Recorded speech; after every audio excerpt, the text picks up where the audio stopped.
সিলেট পর্ব শেষ হতেই বিপিএলের এলিমিনেশন পর্বের চিত্র অনেকটা পরিষ্কার। 3টি দলের প্লে অফ নিশ্চিত। চতুর্থ দল নিশ্চিত হবে ঢাকা পর্বে, যা শুরু হতে যাচ্ছে বৃহস্পতিবার।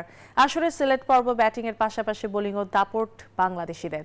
এখন ঢাকায় চোখ ক্রিকেট প্রেমীদের। শেষ হয়েছে বিপিএল এর সিলেট পর্ব। 18 দিনের এই পর্ব শেষে বৃহস্পতিবার থেকে রাজধানী ঢাকায় পর্দা উঠছে বিপিএল এর দ্বিতীয় পর্বের। ইতিমধ্যে সিলেটেই ঠিক হয়ে গেছে প্লে অফের 3টি স্পট। 8 ম্যাচে 12 পয়েন্ট নিয়ে শীর্ষে রাজশাহী ওয়ারিয়র্স, 1 ম্যাচ কম খেলে 10 পয়েন্ট নিয়ে 2-এ চট্টগ্রাম রয়্যালস, 9 ম্যাচে 10 পয়েন্ট নিয়ে 3-এ অবস্থান সিলেট টাইটান্সের।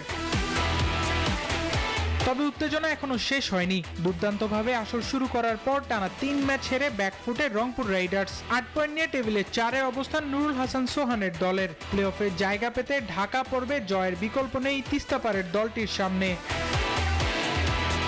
এদিকে তলানিতে থাকলেও সমান 4 পয়েন্ট নিয়ে ঢাকা ক্যাপিটালস ও নোয়াখালী এক্সপ্রেসের আশাও বেঁচে আছে। লিগ পর্বে বাকি আর মাত্র 6টি ম্যাচ। এই ম্যাচগুলিতেই নির্ধারণ হবে প্লে অফের শেষ টিকিট কার হাতে যাবে। এবার দেখে নেওয়া যাক সিলেট পর্ব শেষে ব্যাটে বলে শীর্ষে কারা। সেরা 5 ব্যাটারের তালিকায় বাংলাদেশিদের আধিপত্য। 8 ম্যাচে 1 সেঞ্চুরিতে 292 রান নিয়ে শীর্ষে টাইগারদের টেস্ট ক্যাপ্টেন নাজমুল হোসেন শান্ত। তারপরেই পারভেজ হোসেন ইমন ও তৌহিদ হৃদয়রা অবস্থান করছে। সেরা 5 বোলারদের তালিকায়ও বাংলাদেশিদের আধিক্য।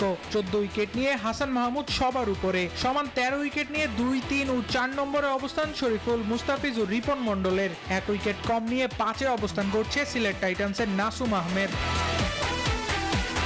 আবরার আল দাইয়ান, নিউজ 24।